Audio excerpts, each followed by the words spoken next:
Hey everybody, what's up? Um, I've got internet again, yay! It's kind of like an ongoing battle until I get moved into my new place. I'm at a friend's place again. You can see they've decorated this space with some maps of Japan behind me. Um, I, well, what is today? October 2nd? I got about 2 weeks left before I move in. And this vlog has been inspired by uh, things that have been happening. I came here on September 2nd. It's now October 2nd. I've been back in Japan a month.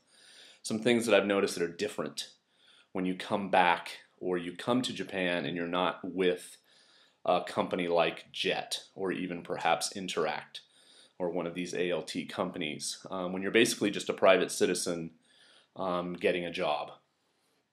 Now this of course will vary quite a bit depending on if the job hires you in your native country and then agrees to bring you over, etc. Basically, I got the job at the university I'm going to be teaching at, and it's the same as if I lived in Japan when I got it or I lived in America. I was responsible for getting to Japan, and I'm responsible for everything else, that any Japanese person would be if they got a job at a university. Obviously, though, there are some things that I have to have that a Japanese person doesn't have. So a few things that were good that I got before I left. One was my international driving permit. And in America, you can get this at the AAA. It's like $10, and then you have to get a really cheesy little picture.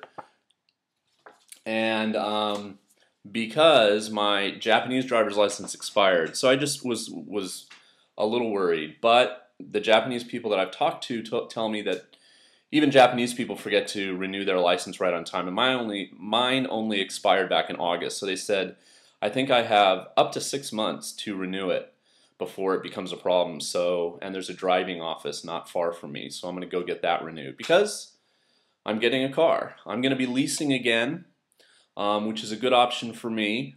I found out recently the person I'm rooming with works for Interact, and she told me that Interact.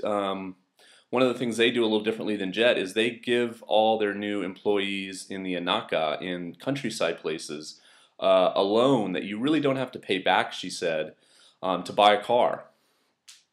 So they give them basically almost $2,000.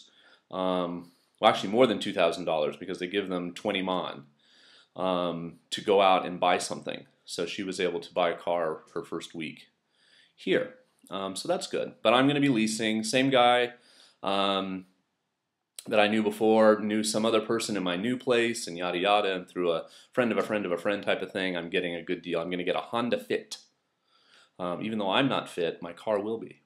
And it should be a good fit for me. It's kind of like a four-door. It's a white plate. Gets decent gas mileage and should work really well. Okay, what else? I've shown this book before. Kanji Survival Guide. This I bought at a Jet conference back in like 2004, 2005. I have no idea if they still make it. There's no information anywhere in it like who made it. I know other Jets made it for other Jets. But unfortunately, I don't know how you could get it. But try to get something before you come. This has like a lot of remotes that you'll use, what the kanji mean. Like how to go to the bank, how to do your laundry kanji.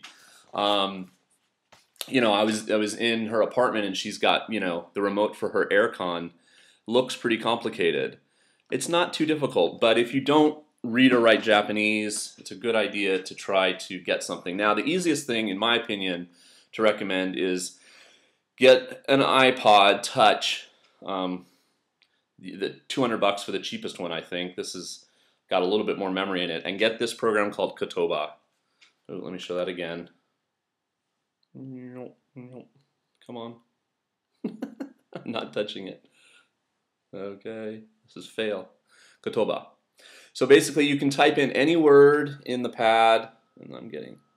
So you can type in, for instance, Neko, or you can, and it will tell you that it means cat, or you can type in cat and it will tell you the Japanese word for cat is neko, and then it'll give you kanji and give you other choices and phrases, and there's lots of probably those types of things for the iPod, but this is a good little way to carry around. I know a lot of people have big electronic dictionaries like Canon Word Tank and stuff, but those used to cost just that as much as this, and this is awesome on trains. I got pretty clear on the back. Taking memos. The Wi-Fi part of it in the Inaka is not going to help you so much. The other big thing is I had to go to Hiroshima and get my work visa. Now when I was a jet, they gave it to me in America.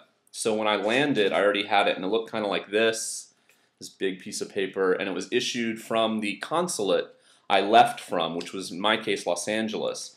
But the ones you're going to get here look like this, kind of a stamp, and mine is a little different. If you come as a jet or an Interact, it's going to say instructor, and mine actually says professor.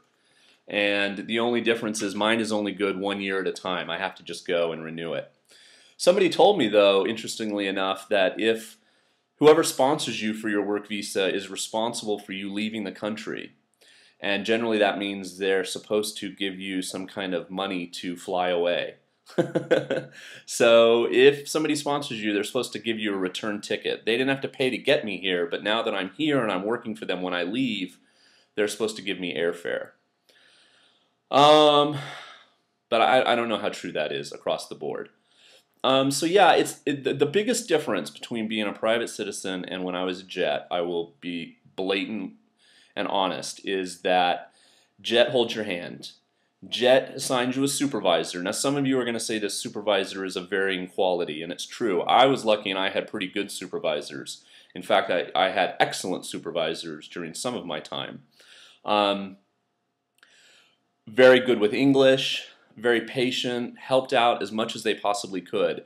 And when my bigger town swallowed up my tiny town, I had a supervisor who was, before I had a supervisor who was just responsible for me. They had other jobs in the Board of Education, but I was their only jet they had to worry about. Then I got a supervisor who was in charge of like 7 or 8 jets, and even though she had that many of us to take care of, she was awesome. And the supervisor that I left with, she's awesome too. So shout out to my supervisors. I just needed a tax paper that I didn't bring back with me to Japan, and she's going to mail me a copy. And she was totally helpful and like, oh, which one do you need, and yada yada, and I emailed her and everything. So be nice to your supervisor, but they'll help you. And the thing is like I had to go get my, I don't want to say, Gaikokujin Todoroku Shomeisho, which is what we colloquially call the Gaijin card. You have to get a card that shows you're a resident alien. And I had to go to the city office, and I had to do this all by myself. There's no person to go with you to help you with Japanese. Like I have a boss now, but she's my boss. She's not, this person to hold my hand.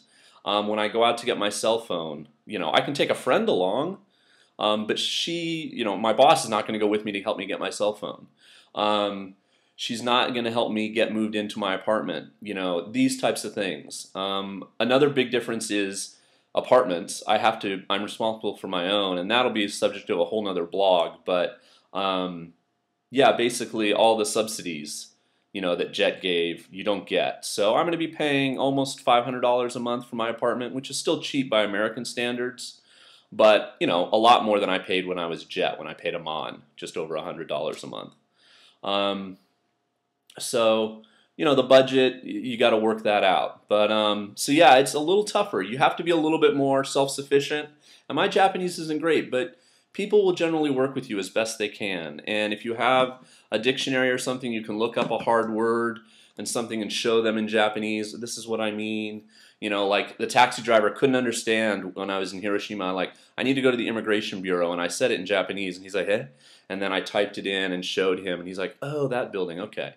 Because sometimes, you think you're speaking good Japanese, and you probably are, but it's just that they're not used to, foreigners speaking Japanese well and stuff. So anyway, it's been a bit of a struggle, but October should be a good month. I start teaching on Tuesday. I'm really excited. I've been working on my Jiko Shokai on my computer, kind of do it high tech this time, and it should be really fun. So I hope you guys are all doing well.